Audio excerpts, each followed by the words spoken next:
Welcome everyone to Howling Coyote. And we have a pleasure today.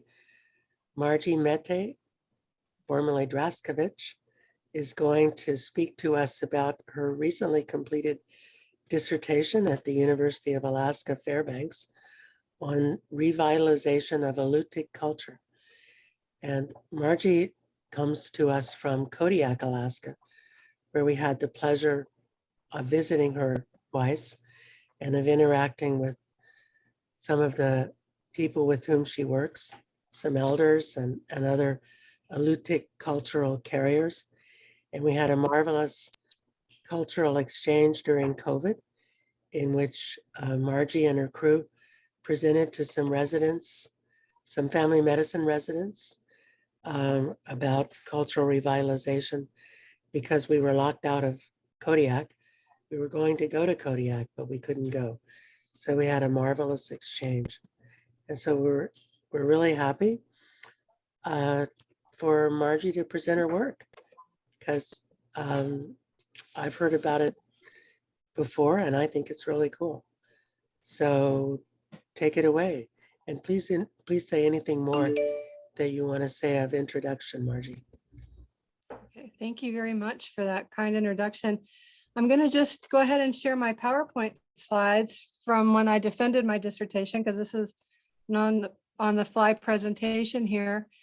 But I should make a mention that I started off this project by calling it Exploring Indigenous Holistic Healing Strategies, trying to identifying connections between nature and spirit to achieve holistic health, to enable healthcare providers to be better providers for indigenous populations. But as I got into the interviews, which we called guided conversations versus interviews, because that was a more culturally appropriate way to do research. Culturally, critical indigenous research methodologies was the approach that I used. And so, if you're asking them to share knowledge with you, you don't just sit there and grill them with interview questions. But in the course of gathering this data, I came from a Western medical background, and we always think that we can find the missing piece within somebody's healthcare needs, and we can find what we need to fix that missing piece or supply that missing piece. Then we think that that's creating holistic health, because now we have comprehensively taken care of, the physical need, the emotional need, the mental health need. But really, it came down to the fact that it was a spiritual piece that I thought was missing, but it wasn't just that it was finding the missing piece and plugging it in. It was that, as Lewis has always said, and what I always held on to when I was doing this project, was in the indigenous world, healing is always spiritual, regardless of what other modalities are used. And that really came out clear in this study with the participants. They kept saying, it's not about identifying that somebody has a spiritual need that is missing. It's the fact that everything about living is spiritual, and whatever is going to, fulfill that one person's well-being is going to be something that they have to identify on an individual basis. But it also came out that the connection to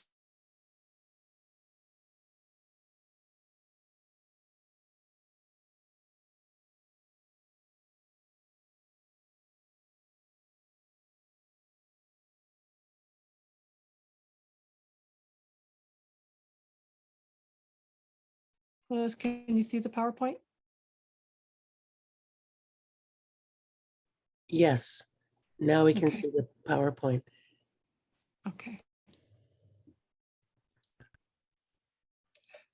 All right, so the name of the presentation then was Revitalization, Pathways to Holistic Individual Health and Community Well-Being. And here's where Kodiak is. It's that little island underneath the main body of Alaska and surrounded by water, a gorgeous island. These were the names of my committee members, and my chair was Teresa John, and Sean Topcock, Alicia Drebeck, who Lewis got to meet, Michael Koski, and April Counselor. Alicia and April had already done work with the Aleutiq community, and Alicia was talking about revitalizing the story and literature from Aleutiq culture. Her dissertation was about revitalizing the language.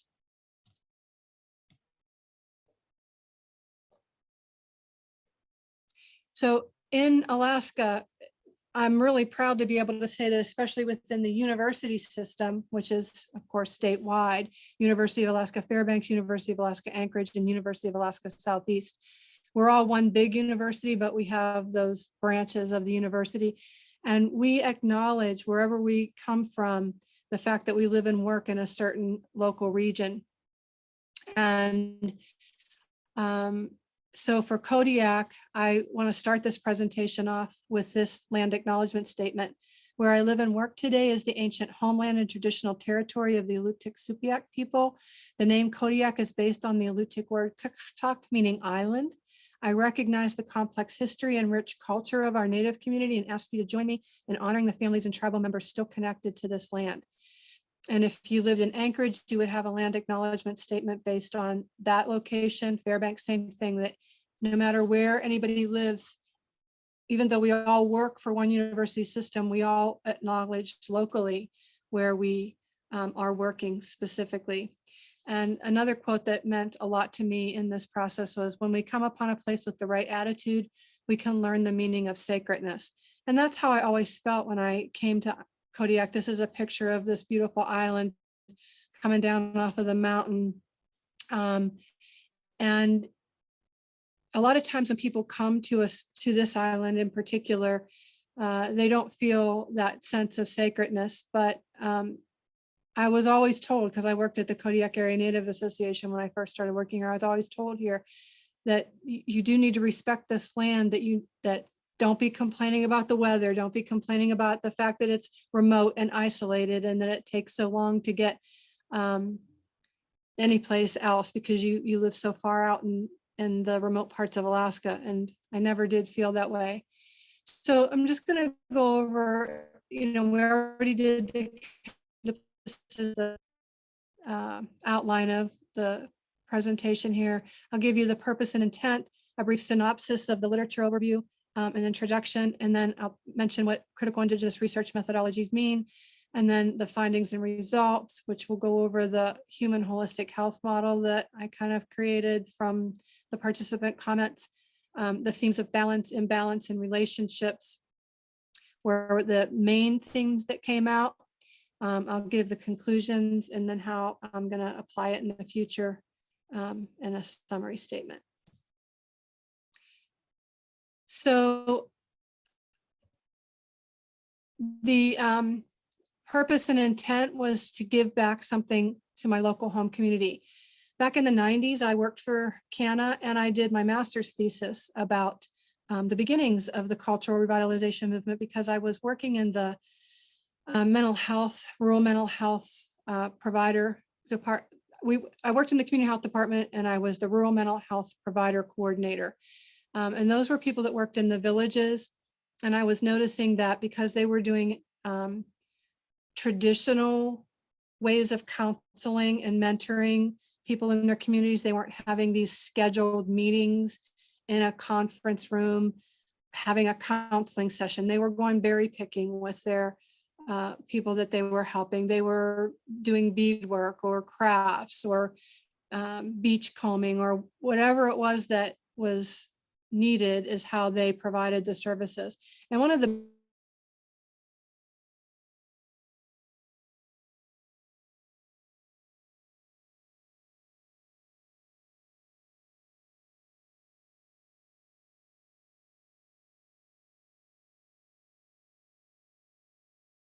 revitalization, adding to the stories of the healing practice, because as I mentioned, Alicia Drebeck had already identified the fact that recovering their stories was a very healing practice for the community. And April had already determined that the cultural revitalization efforts about language restoration was very healing. And the fact that she was emphasizing it was a vibrant and living language. It wasn't just something that they were recovering old words from an ancient dialect. They were revitalizing the words, but they were also creating new words for things that weren't in existence, like they might not have ever had a word for a computer. So they came up with new words as well. I wanted to document a potential gap that I saw in the local healthcare delivery, where we always think of, as I mentioned at the beginning, figuring out what is the piece that's missing and then trying to fill in a gap rather than trying to look at things from a holistic, comprehensive, spiritual aspect from the beginning. You're just looking to, okay, did I address their spiritual needs? Did I ask them if they need anything in the spiritual realm of their life? But that's not what it's all about. It's the idea that spirit infuses everything that we do, how we live, how we love, how we work. And if you aren't considering the spiritual components in every part of your life, your physical life will suffer, your emotional, your mental health life will suffer. And I was hoping that this information would start to be permeated through the clinics here in town to help them understand better that there is a different approach to providing healthcare when you're looking at it from an indigenous perspective and considering the subjective influences in our life that impact our health versus simply just looking for the objective manifestations of health or disease. I wanted to identify ways to acknowledge and utilize those traditional healing practices.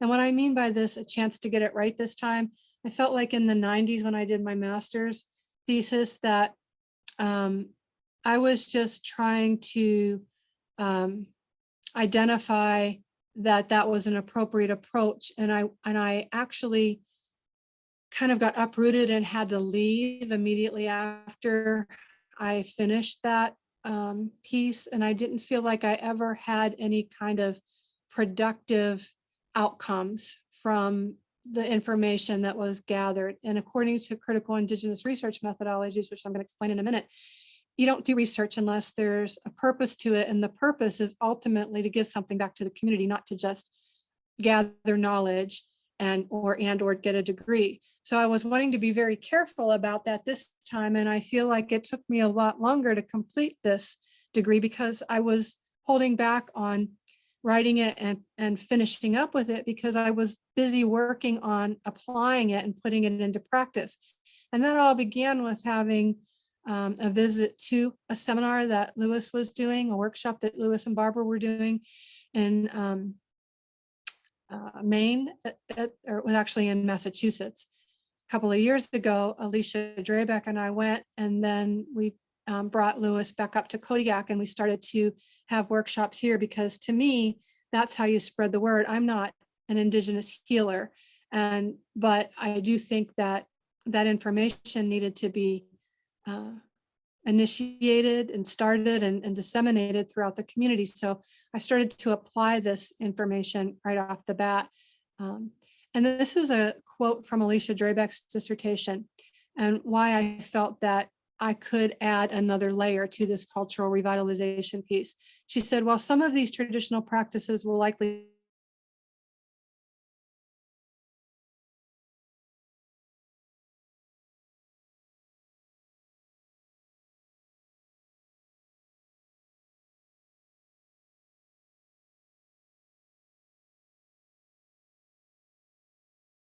the world our elders grew up in was significantly more mysterious, with life intricately balanced in a way that Western cultural shifts have diminished. So I was hoping that I could gather some information to support their healing practices and the restoration of utilizing them in our local healthcare communities and clinics.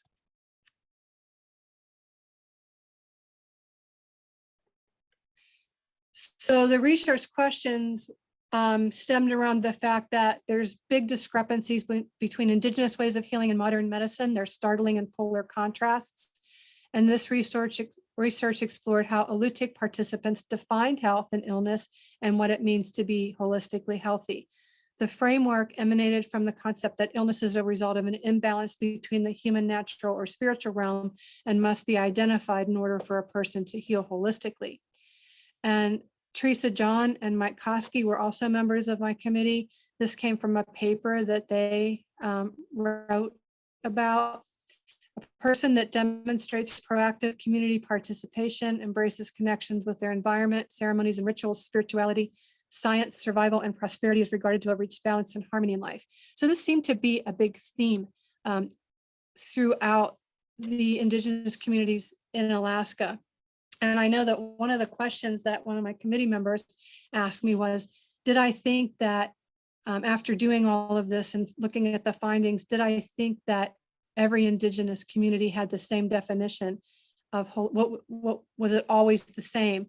And or if it wasn't, what was the difference? And my answer to that was indigenous communities do look at things from the big picture, from a different worldview that embraces the interrelated connections between all of the realms, the human realm, the spiritual realm, the natural realm, and how our place in those different realms impacts the balance in those realms. Because if we're all interrelated, when one family member is ill, everybody is impacted, the community is impacted. It reaches out like a ripple in a pond where a rock is thrown in. And they understand that, and they acknowledge that. They're not trying to look for a specific germ or causative organism to treat and fix it and then move on. They realize that impacts are felt throughout the different realms. And my answer was, that is similar from what I've seen in indigenous communities, but how they approach keeping that balance, or what is important to them as a different culture in different areas of the world, is they are the experts and the people that understand how that local area, that specific vicinity that they're living and working in, they understand how to receive those messages from nature and spirit, and how to keep that particular sacred place of the world that they are proficient and expert in living. They understand the balance that needs to be in place for that area. So that's why specific cultural revitalization is important for each community. You can't just kind of tell somebody, here are the songs of another culture, use their songs because you've lost yours. That's not the way it works. Their songs were created because they're a reflection of this land. The songs have the sounds and the words and the feelings and the emotions that are connected to this particular land of their roots. So I hope that is understandable. I have a lot of these slides where I compare indigenous and Western. This one compares indigenous and Western ideas of health and well-being. And again, with indigenous, with holistic, they mean mind, body, and spirit, whereas with Western, they treat a specific disease or a particular part of the body. And then they have a lot of specialty areas. What came out in some of the interviews was that it was very frustrating for an indigenous person to go and have to explain all of their health history to a provider they'd never seen before. And then that provider come to say, well, that's not my area of expertise. I need to send you to this specialist or that specialist. And then they go there and have to repeat their whole thing again. And there's not one person that knows them, knows their family, knows their community.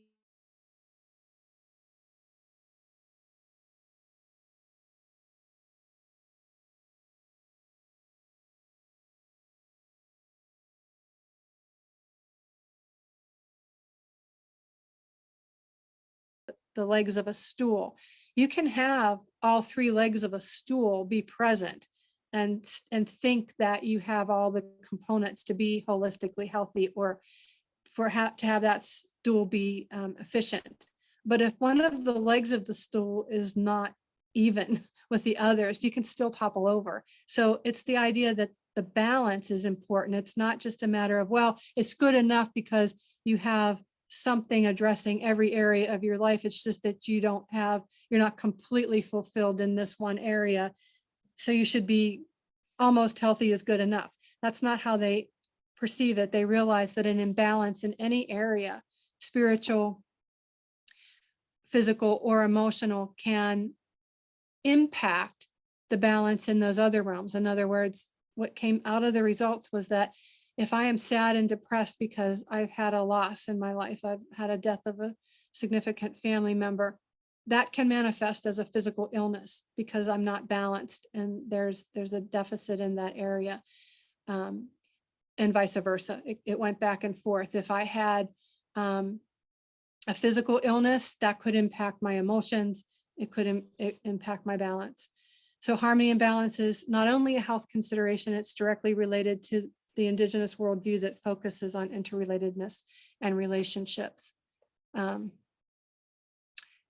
And another saying here that you probably have already had a chance to read, so I'll go ahead and go through that. I'll go to the next slide. Dr. Topcock is was on my committee, and he again talked about Inupiaq core values, which is what we're going to get to when I get to the results. The core values for the roadmap to achieve balance. So just to kind of give an overview of the literature, traditional healing practices, I already said this at the beginning, so I won't repeat it. A caution was that you're not looking for a missing piece, you're looking for what's going to restore the balance in all of the realms. And it's not a matter of just ticking a box and saying, are there any physical complaints? Are there any emotional concerns? Do you have any, thoughts or, mental health issues that we need to address? Are you feeling fulfilled in your religion or spiritual aspect of your life? It's not a matter of that. It's a matter of finding that balance so that all of the areas of your life are whole and intact. And so in Alaska, there have been some attempts to integrate allopathic and indigenous healing practices. There is that prophecy from Philip Duran, who wrote a book called The Condor and the Eagle. And it talked about there would be a period of separation between people and how they looked at the world. So the Western worldview would look at things from a microscopic, objective lens, trying to break things down into their smallest parts in order to understand them and be able to be more adept at influencing or adjusting things like an illness or a disease. Whereas indigenous worldviews, they were represented by the condor. They looked at things from a more feeling or subjective aspect, identifying that our thoughts are really can be manifested into physical reality. And so when quantum physics came around, a lot of indigenous scholars and scientists started to say, this is what we've been trying to explain to you, that thoughts and feelings are what manifest our reality. And that is why you can't separate out somebody's injured hand from how they feel about their injured hand, or that you can't just say, well, they're feeling sad right now, but that's not going to make any difference into these physical symptoms that I'm seeing related to their GI upset. They are related. And so after this period of separating, the prophecy said that the condor and the eagle would once again fly together, because we would start to look at things from both perspectives. And that's what Lewis is doing with his two-eyed seeing seminars and workshops, looking at things like Albert Marshall said, from two perspectives, look at the one through the one lens that sees things from a Western viewpoint. Because I mean, when I first got into this, I thought, let's just get rid of looking at the way we do it with Western eyes. We kind of messed things up. But no, that's not the way to do it either. You need to go ahead. I mean, not having Western approaches, we wouldn't have identified vaccines that are addressing the COVID virus right now. So there are benefits to being able to look at things from both eyes. The circle and the square was a study, a paper that was written by some Western physicians in Anchorage. So again, in Alaska, we did try to integrate allopathic and indigenous healing practice. They were talking about contemporary alternative methods to treating illness, and they were trying to utilize some federal money. And so some of the indigenous clinics were trying to integrate indigenous healers into their clinics, and they did it. But in Kodiak here, although we did have an indigenous healer at the Kodiak Area Native Association clinic, they when they retired, they were not replaced.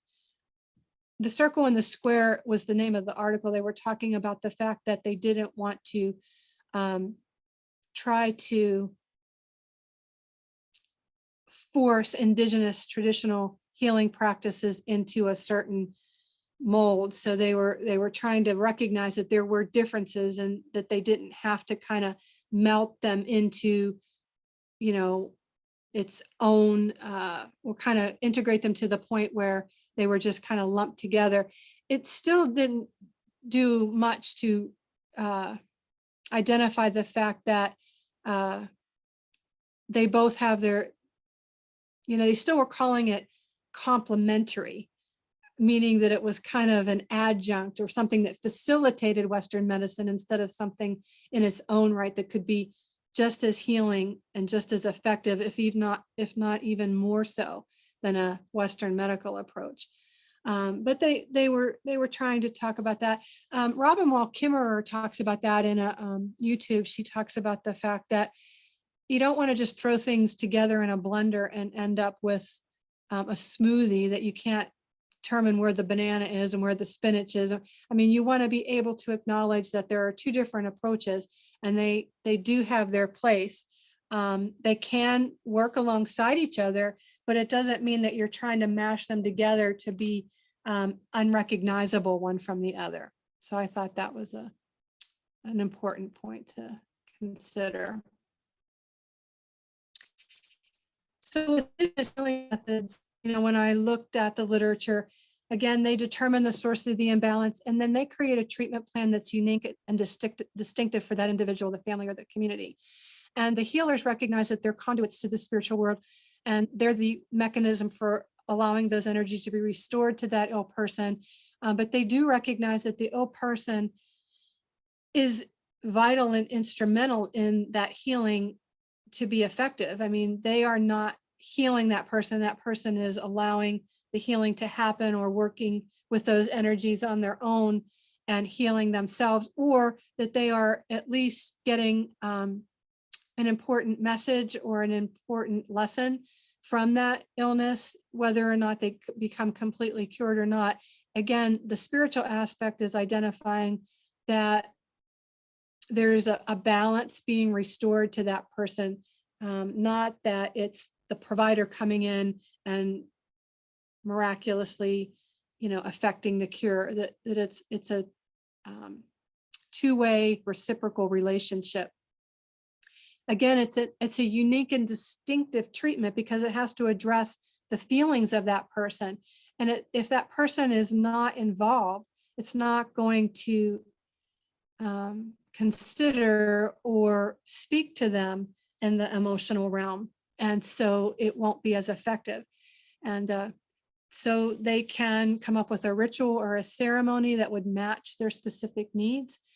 Again, in Western medicine, you end up with, okay, if they have X, Y, or Z symptom, then they probably have A or B illness, and we need to rule out which one it is to come up with the ultimate decision. Whereas in the indigenous approach, it's trying to consider what all of the components or the interrelated relationships that are part of this illness manifestation that we need to address. And they, here's some examples here of some of the things that might be recommended as part of the treatment or interventions for that person.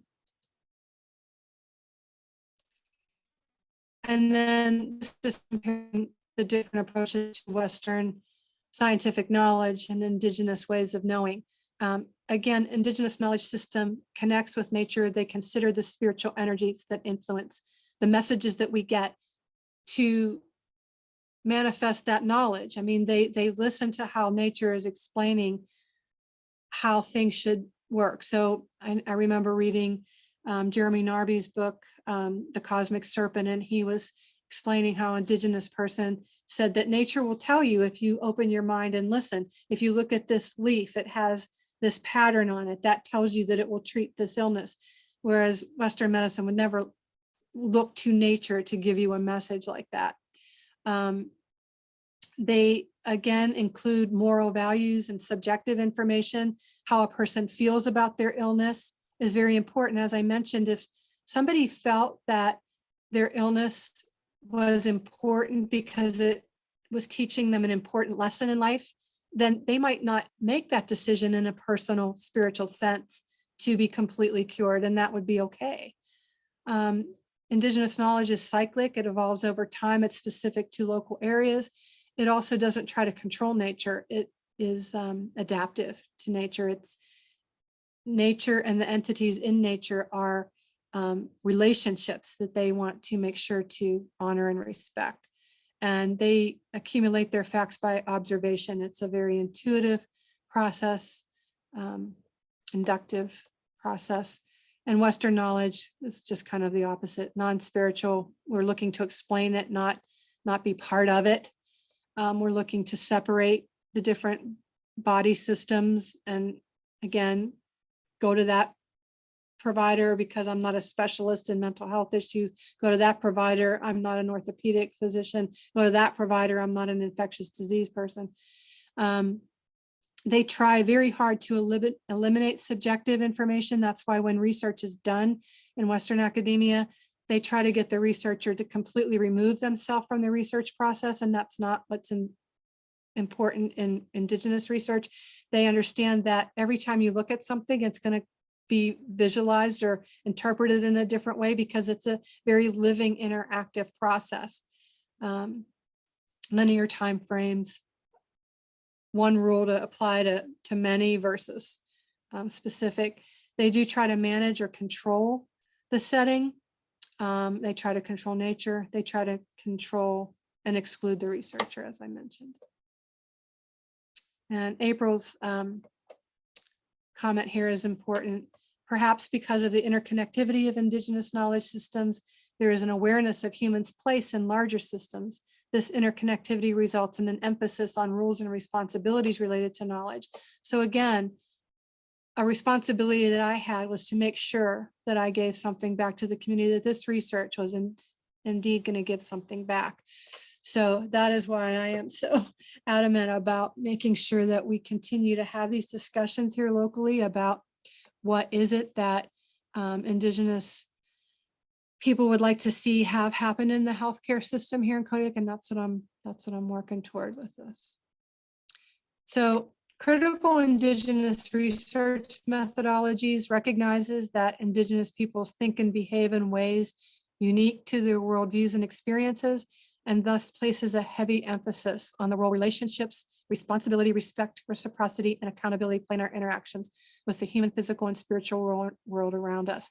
That's what I've always liked about indigenous ways of knowing, is that it's very natural for them to consider that they've received a spiritual message or that something in nature has happened. I have a friend that Lewis knows well, Judy. She'll text me or call me and she'll say, the ravens told me that I needed to call you. They were hollering at me and they said that you needed me to call, or the ravens said that I needed to get in touch with you about something. Or they'll talk about getting a message from a loved one that has passed on. And it's something that when I'm with my friends in the Western community, they don't ever talk about things like that. They think that that's kind of not something that they can see and feel and touch. And so the reality of it is kind of lost on them sometimes.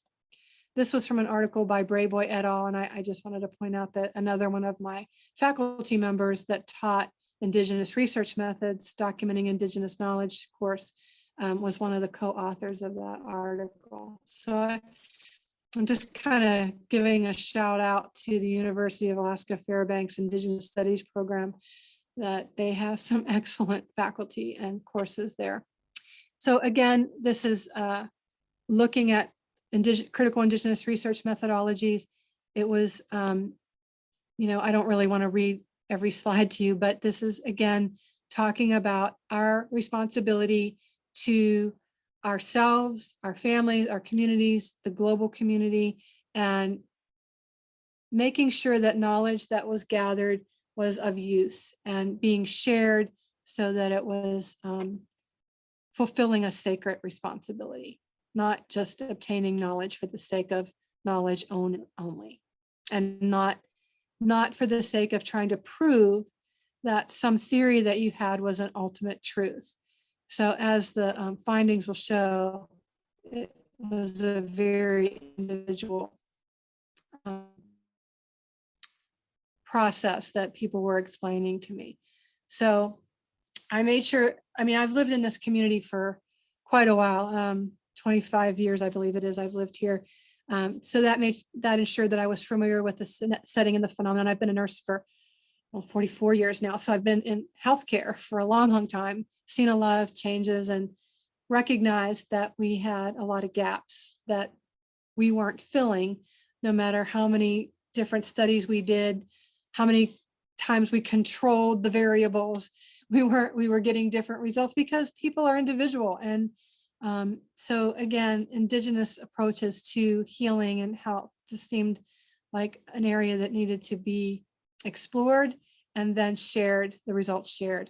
So I maintained this critical Indigenous research methodology throughout. That meant that I sought out the Aleutiq culture bearers on my committee, which were Alicia and April.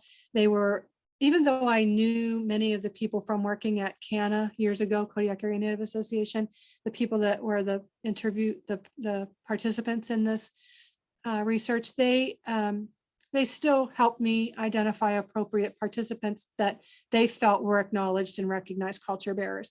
They weren't really saying that they didn't think that the people that I were picking weren't appropriate, but they helped guide me to people that they really wanted to hear from. I trialed the questions with Alicia. She was on my committee, and I did a little mini research project in one of my courses to see if they were appropriately phrased, just again to guide the interview. They weren't structured questions. They were just, I wonder what you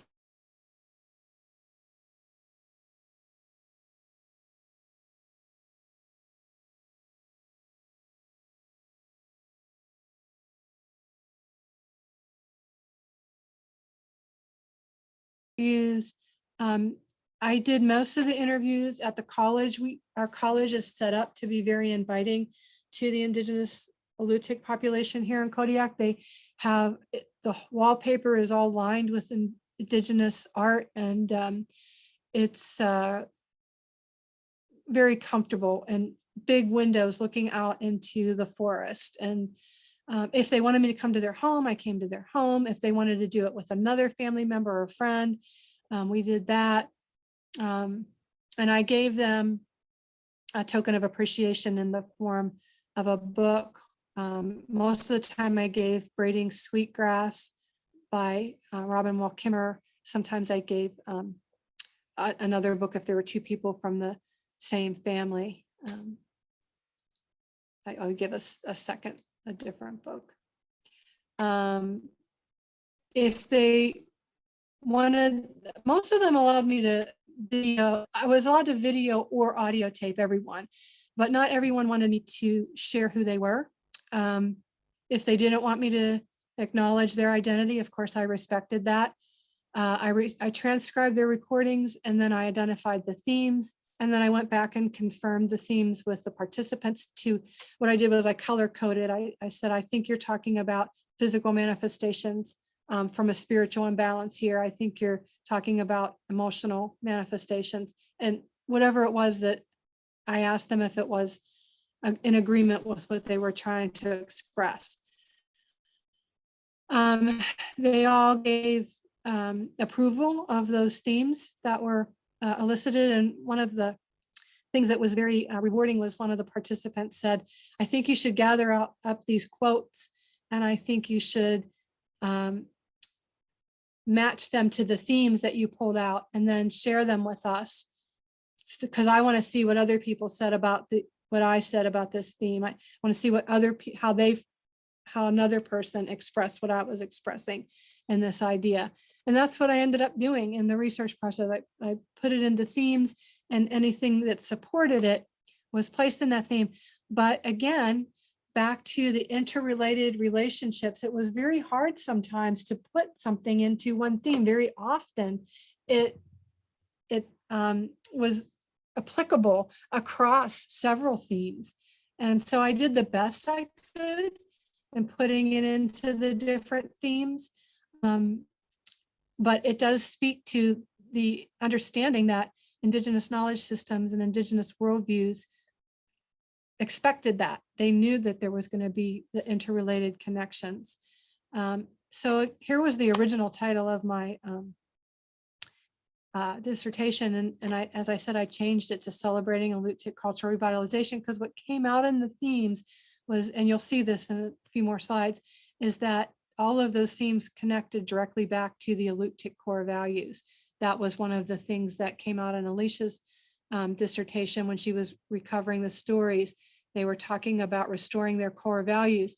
And so basically what the themes ultimately, the ultimate conclusion was that if someone was trying to restore an imbalance in their health, that if they looked to the Aleutiq core values and found what they determined was the source of the imbalance, they could follow the Aleutiq core values and restore the balance. So again, this comes from previous work from Alicia, but in the indigenous Aleutiq core values, they emphasize the interconnection and holistic perspective, the balance in all spheres and realms, and that these core values provide lessons for maintaining their well-being and as a human.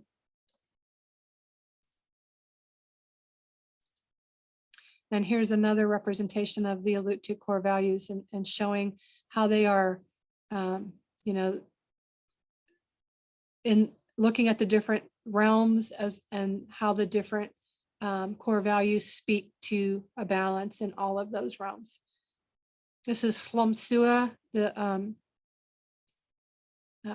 being that is in another realm that guides the Aleutiq worldview, the interrelated and value elements. So if you want to look at the themes from a Western perspective, the main themes were balance, imbalance, and relationship. And so how I identified when they were talking about balance was that they meant what they meant by balance was open and intact emanation of spirit, that there was spirituality in all aspects of their living and their being and their life.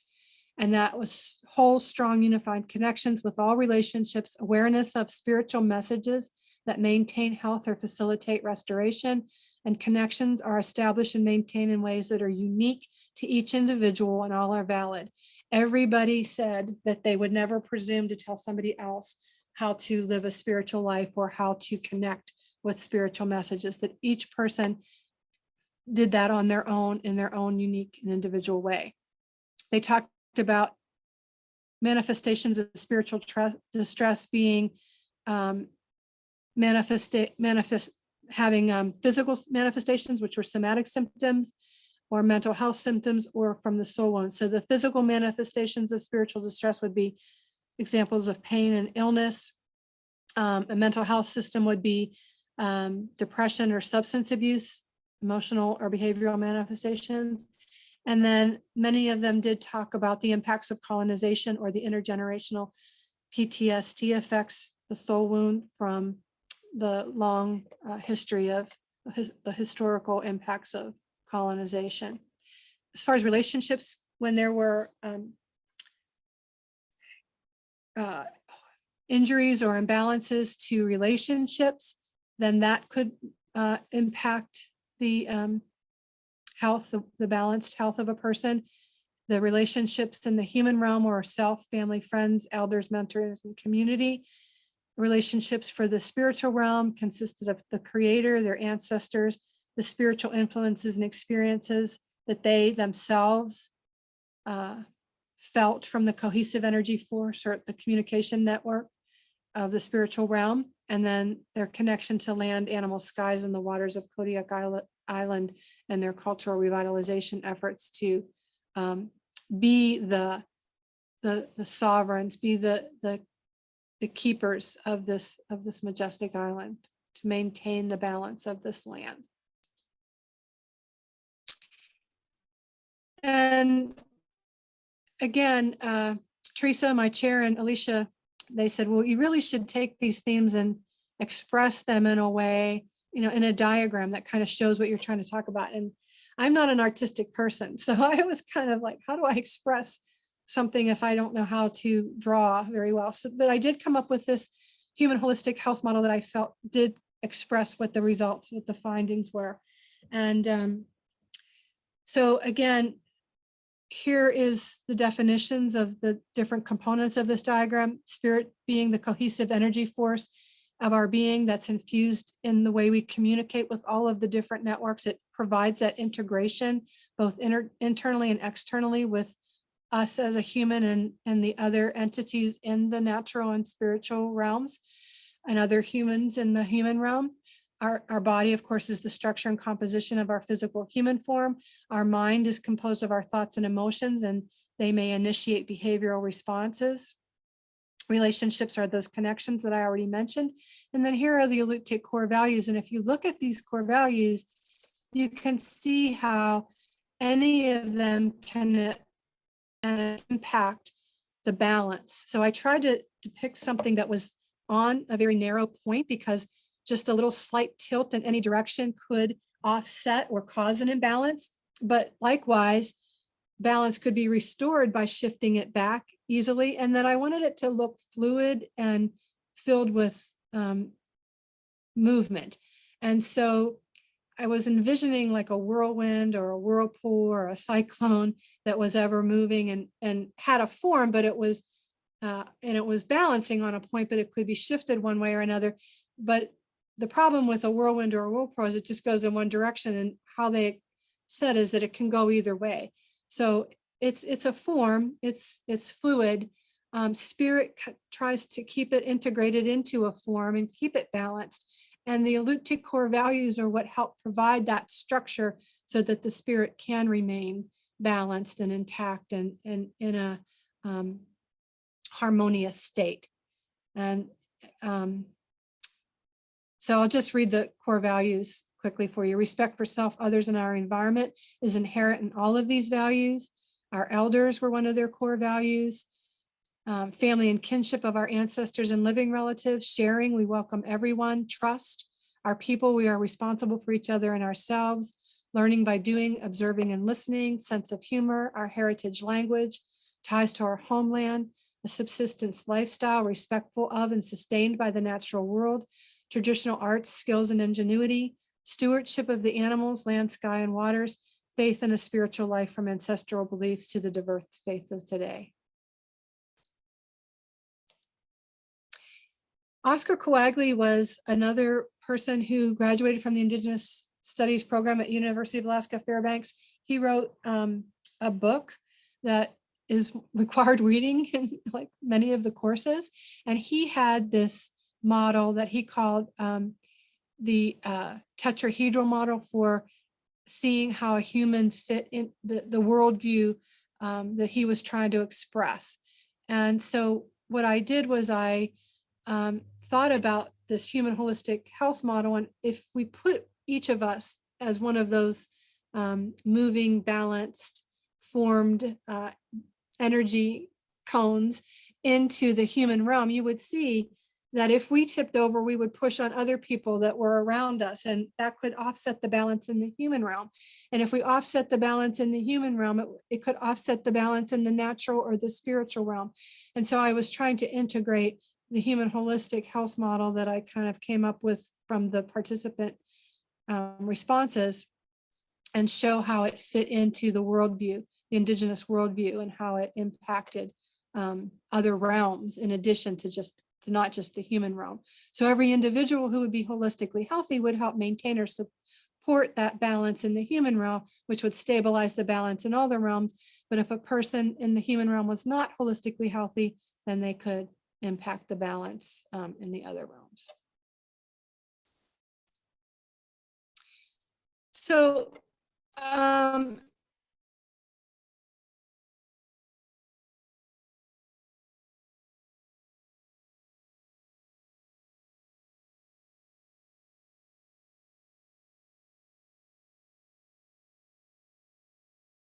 to continue to go.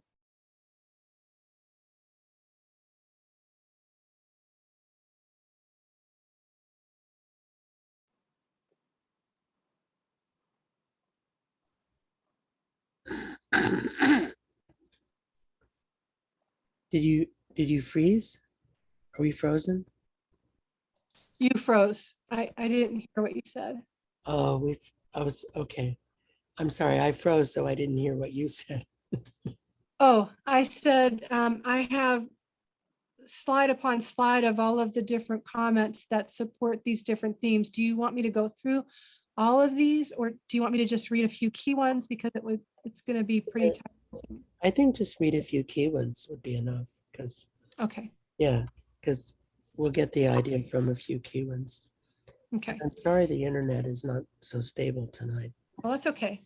So this participant wanted to remain anonymous. I guess I should mention too that the Aleutiq Museum, if they allowed me to give their recorded lectures, their recorded presentations, the interviews, I gave them to the Aleutiq Museum. If they didn't, then they'll be listed as anonymous. But this person's saying that health means that your body, mind, and spirit need to be in tune and healthy. And she believed, or he believed, whoever this participant was, if one of them is out of whack, that they kind of are all affected, so that they have to be dealt with at the same time. Because if you treat the one thing that's out of balance, you're going to be treating them at all levels, is what she's saying. And for her, the spiritual and emotional health are directly connected. She feels that she can't separate them out or she'll be in trouble.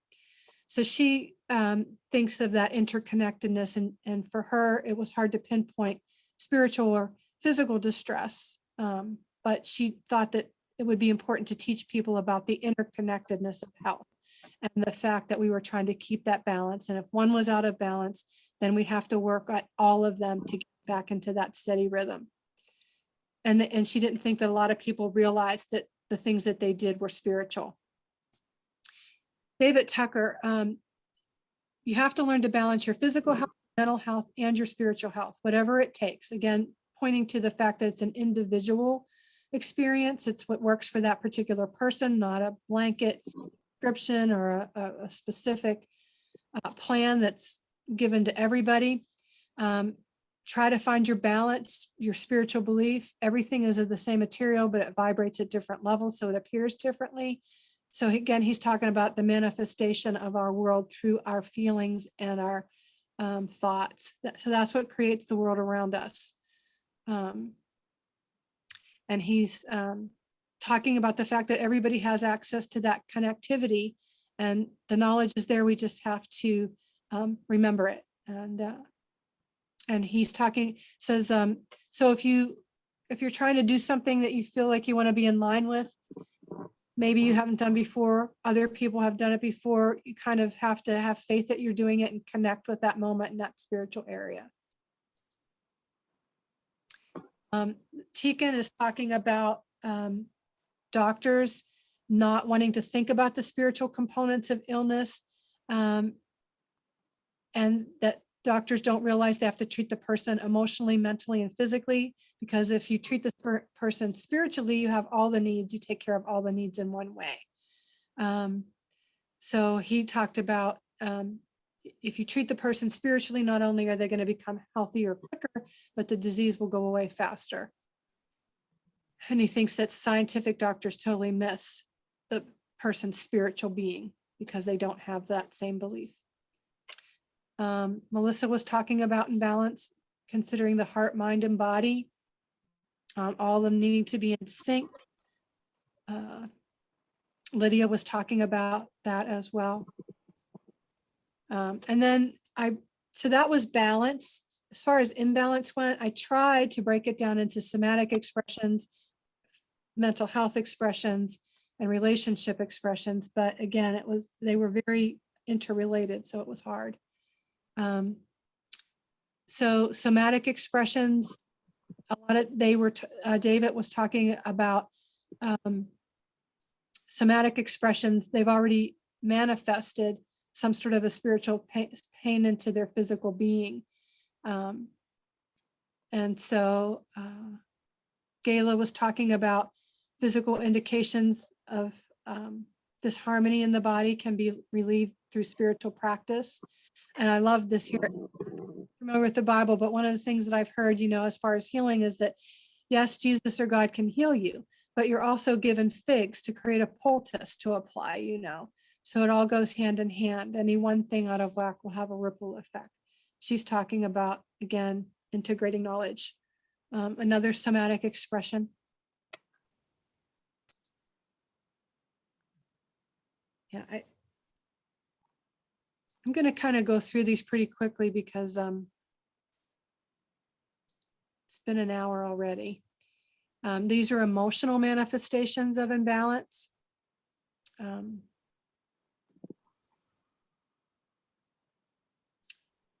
They're talking about the fact that many times they don't realize that their life is not balanced, or that they're having problems because they don't want to, they're not ready to see it or acknowledge it. Mhm. And having physical symptoms might be the signal or the cue to them that there's some emotional imbalance on.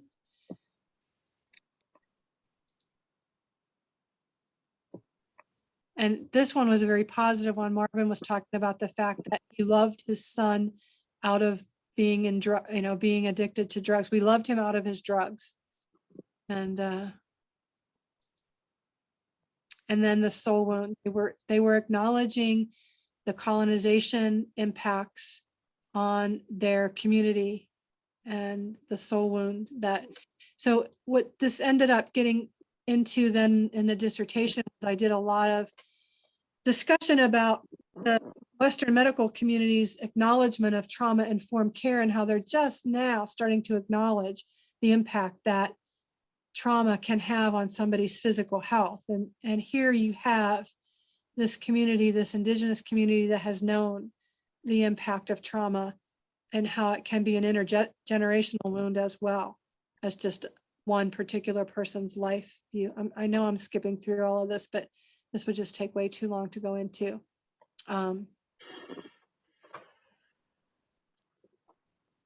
This was important. We've lost our spiritual and healing people. And along with that, we've lost the relationship to those people.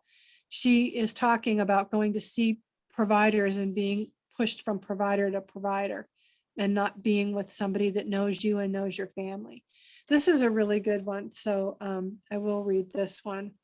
Well, actually, it's another one from this person, but she's talking about not having the family units and their ability to work together.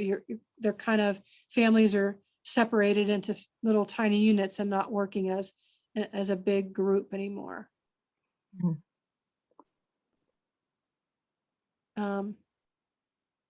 This is a person talking about subsistence lifeways and how doing a subsistence activity like gathering fish has such a spiritual connection to the land, and every aspect of getting that fish is part of being connected to this place and connected to the spiritual realm and the natural realm.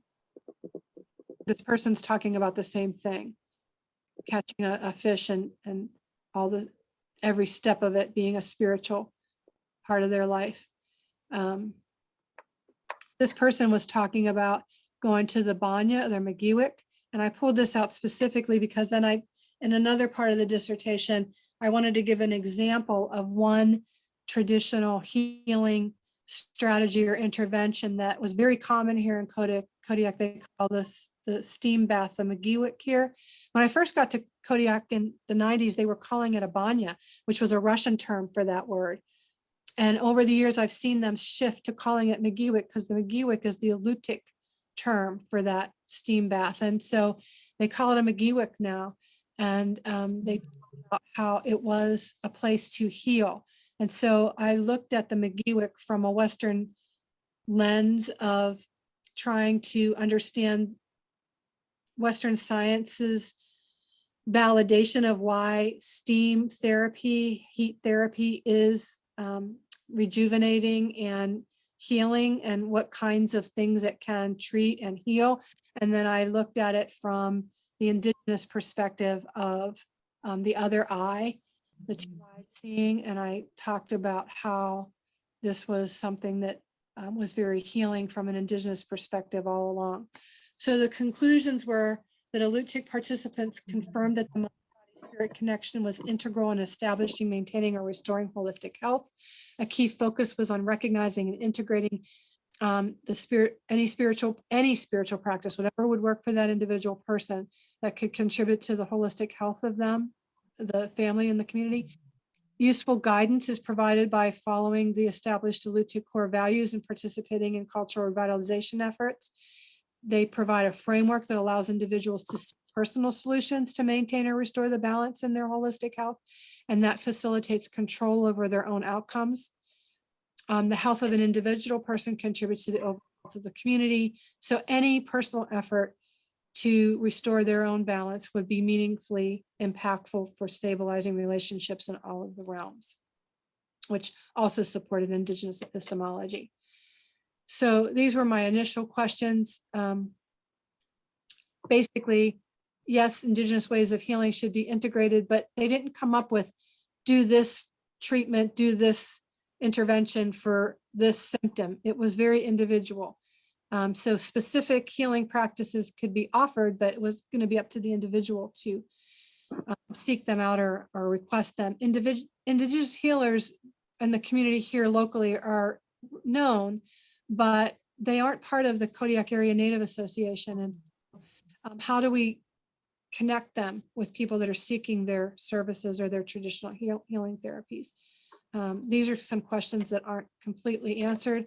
And again, when I presented the findings, I said I was going to be looking both ways with a two-eyed seeing application to the selected findings, and also applying the two-eyed seeing approach. So looking both ways came from a book that was written about the Aleutiq community.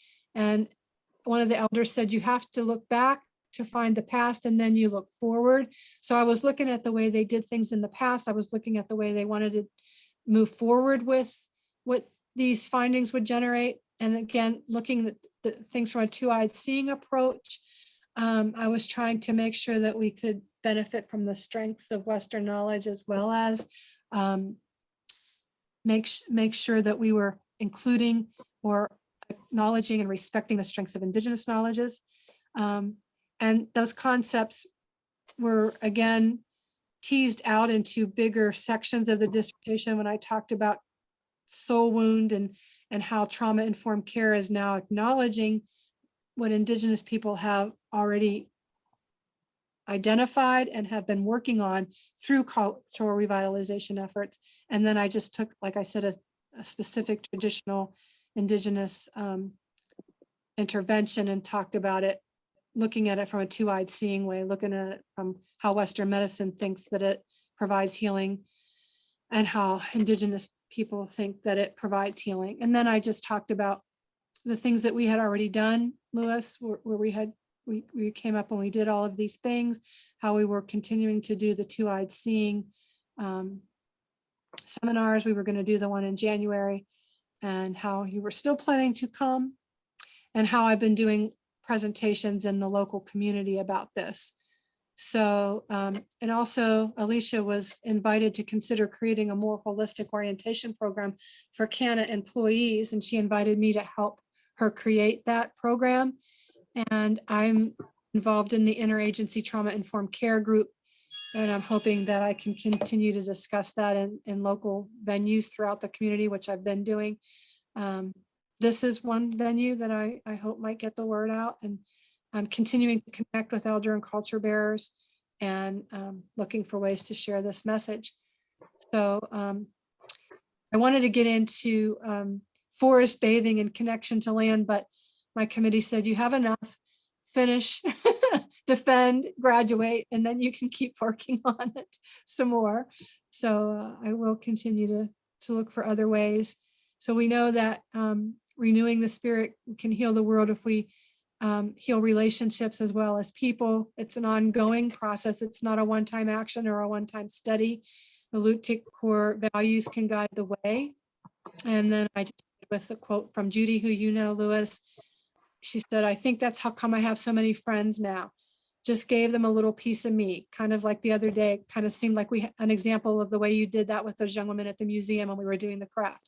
You were giving them a piece of you by sharing your stories with them. Telling me was that every interaction you have with every single person is an opportunity to bring healing to that one person that can have that ripple effect. And it just was such a powerful reminder of every day and every way and every moment you have a chance to send healing spiritual energy out into the world and be a mechanism for that healing in the world. Koyana Sinak is Aleutiq for thank you very much. I am grateful for and honor our connection. And that is it. Thank you. That's awesome. It's really cool. And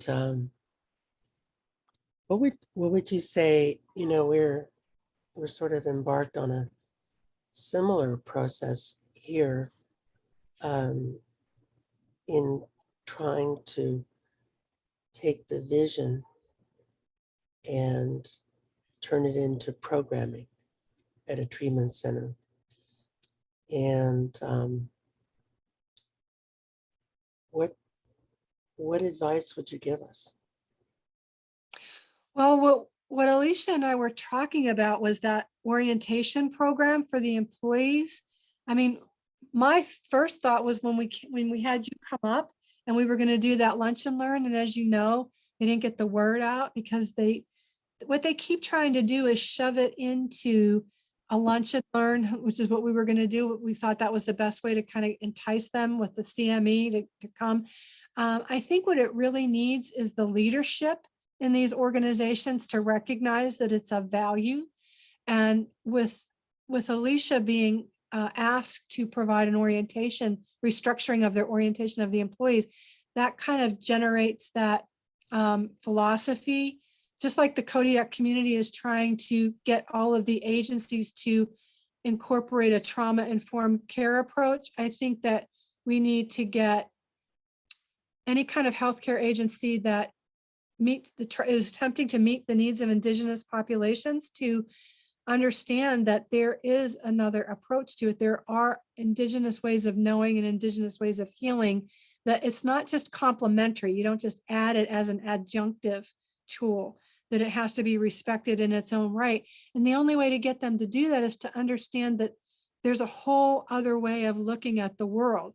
Their worldview, their epistemology is based on this scientific Western medical model, you know, and that quantum physics, I talked a lot about quantum mechanics in the literature review too.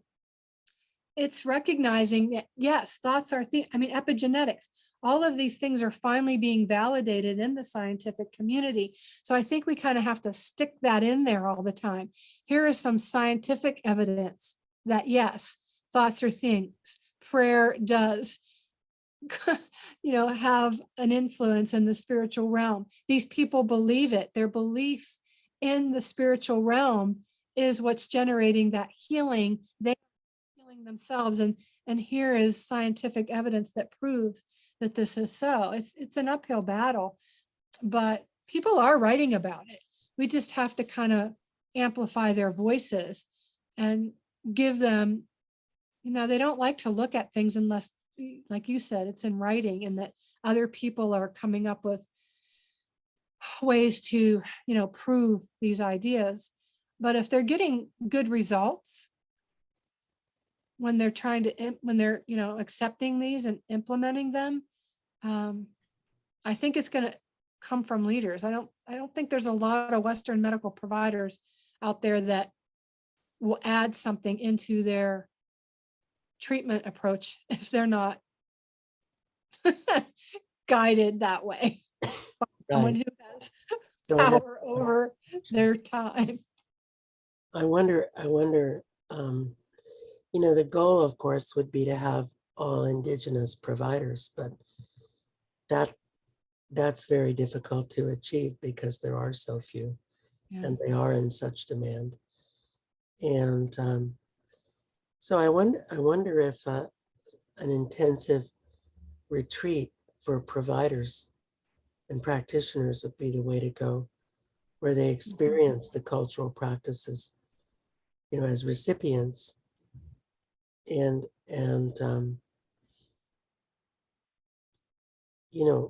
come at it from a receiver point of view instead of a provider point of view. That's what I was hoping would happen when you came up. That's why we did that workshop. I was hoping to get providers there. Yeah. And instead people that already believed what we were talking about and nobody that was being introduced to it. Came, right. Very frustrating. Indeed. Yeah. Well, it's hard to generate genuine dialogue between worldviews. I mean, to actually create a two-eyed seeing dialogue is hard because people want to hold one way of seeing things.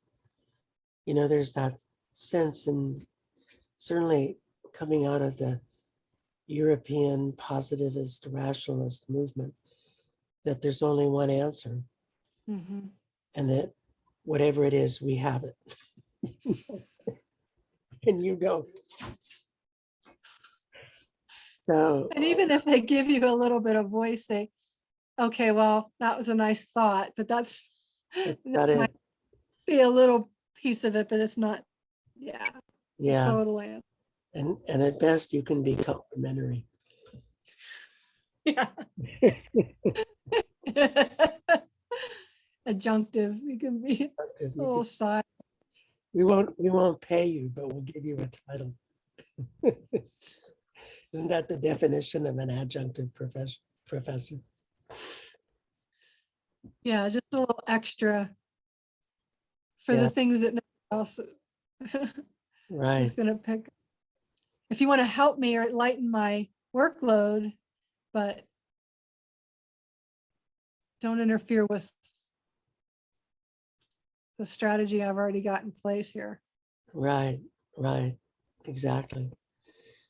Well, it was great to, get to hear your dissertation and your work. I mean, it's really, I think, important work, and I hope you'll consider our journal to write something up. But for sure, that one chapter about the McGewick might be good because it's looking at things from a two-eyed, that traditional practice from a two-eyed seeing approach. Oh yeah, that would be awesome. Yeah. Yeah. Well, I think we'll call it a night, and really looking forward to your presentation at the January conference. And any final words, thoughts before we go?